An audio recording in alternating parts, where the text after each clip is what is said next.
On today's episode, I want to do a Broncos mock draft that is modeled after the Eagles Super Bowl blueprint because they have killed it in the NFL draft. Since 2020, they have made 27 picks, 24 are still on the roster, 11 of them are significant starters, and there are multiple Pro Bowl players, not just in round one, but throughout all stages of the draft. So, obviously, drafting like the Eagles is the name of the game, but I want to look at specifically the tendencies the Eagles have in their draft, and I want to build a roster similar to the one that just won the big game. So, with that being said, name a player you want the Broncos to draft. I'm asking this question because if you give me some names that I'm not well familiar with, now I've got something to do this weekend. So, let me know who you want to draft down below. That way I have something to look forward to this weekend when I dive into some more prospects that I am not up to speed on.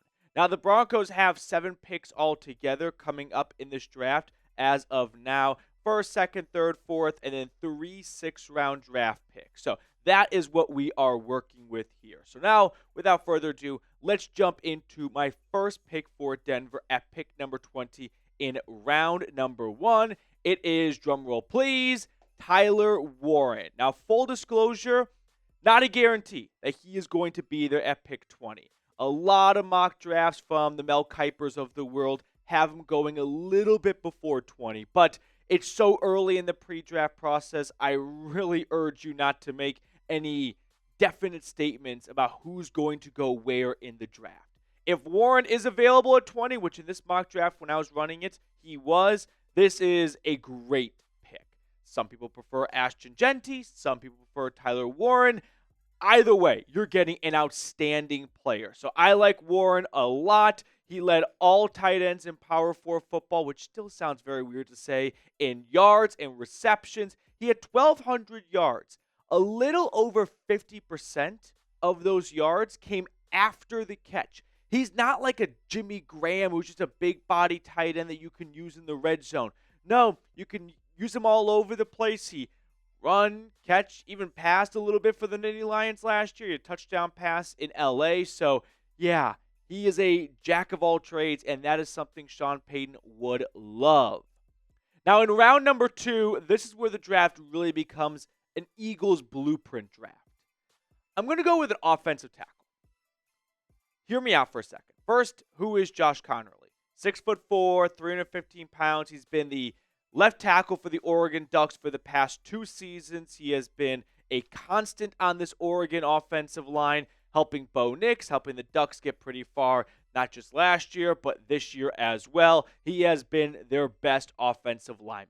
But why would I go offensive line for the Broncos when they have all 5 starters pretty much wrapped up? Like, you could swap out Luke Wattenberg, but this is not a center selection. Well, I said this is a draft that's modeled after the Eagles blueprint. And what was the backbone of the Philadelphia Eagles this year? Their offensive line. So you know what? I'm going to add some depth here because I know Denver just extended Garrett Bowles, but he's really only got 2 years on this extension. After that, all the guaranteed money is up, and he's getting into his mid to late 30s. Mike McGlinchey has about half of his big 5-year contract remaining. I don't think he's been outstanding for what they're paying him, but he's been a reliable right tackle.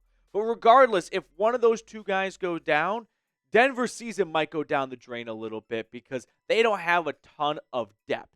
So if we're going to model ourselves after the Eagles, well, then we should invest where the Eagles are investing, and they invest in the trenches, the offensive line and the defensive line.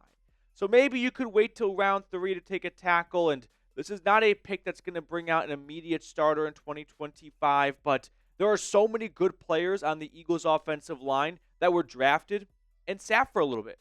Cam Jurgens, Pro Bowl offensive lineman. Do you think he started his first year? No, he sat behind Jason Kelsey. They already had a starter. Why would you draft him?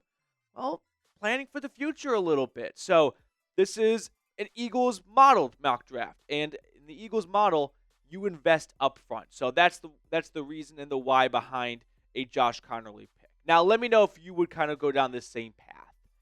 I would have said no like 3 weeks ago. How are you taking a tackle? You've got Bowles and McGlinchey locked up for years to come.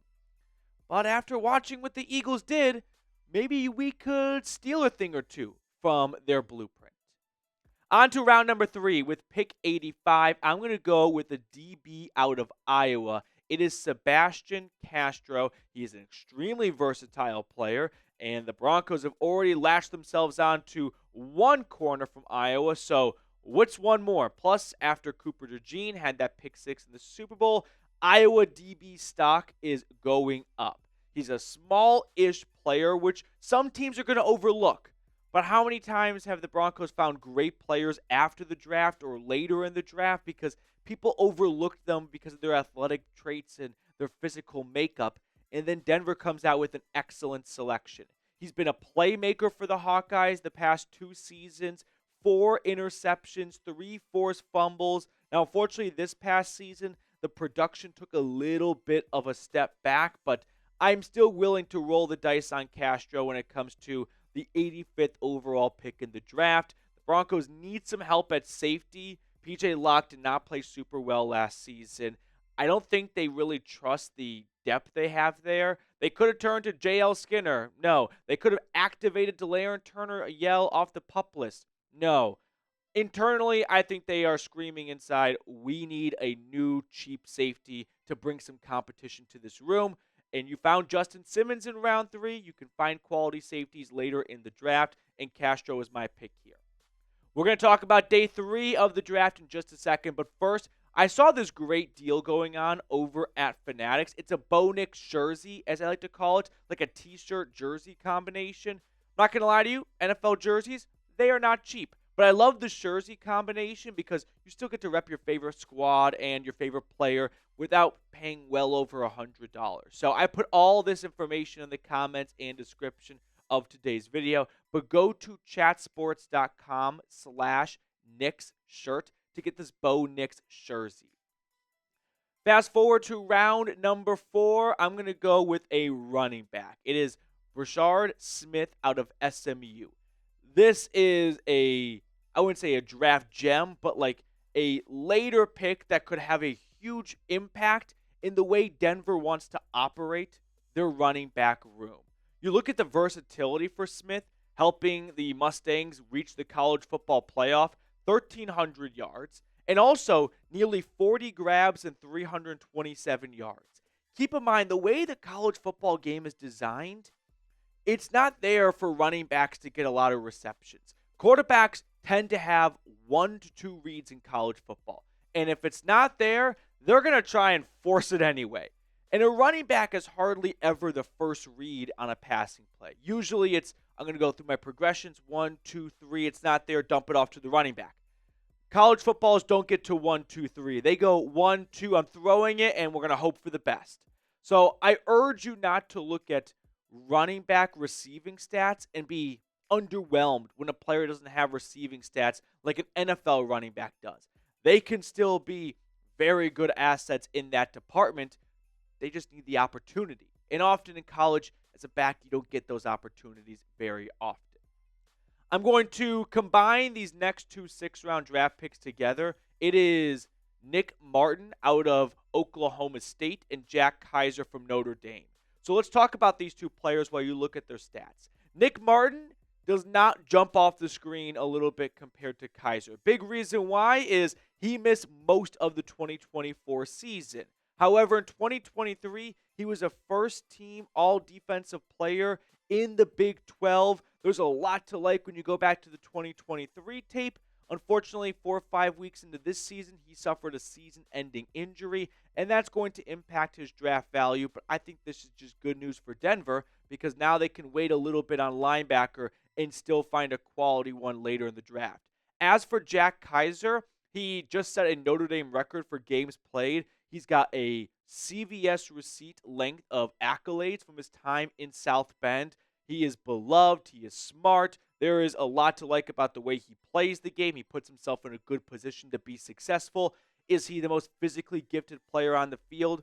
No, he's not going to be the fastest. He is not going to be able to shed blockers like that. But I think with his special teams upside, which he was one of the best special teams players in football, when we're talking round 6, we're usually talking special teams because that's the way these guys make it onto the field.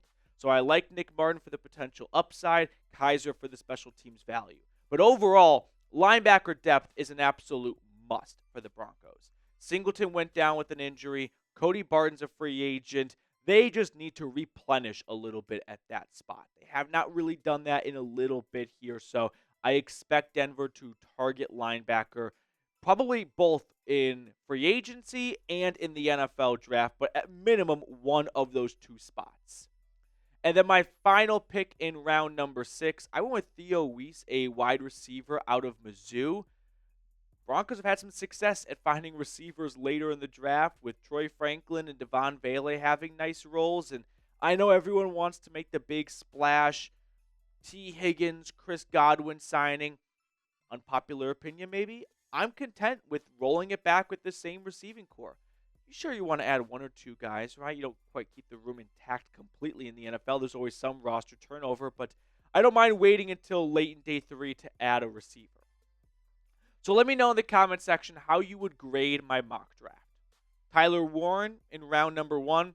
Then we kind of follow that Eagles blueprint of building up and beefing up the trenches on the offensive line, a safety in round number 3, and then a couple of defenders in day 3 of the draft. So let me know, A, B, C, D, or F.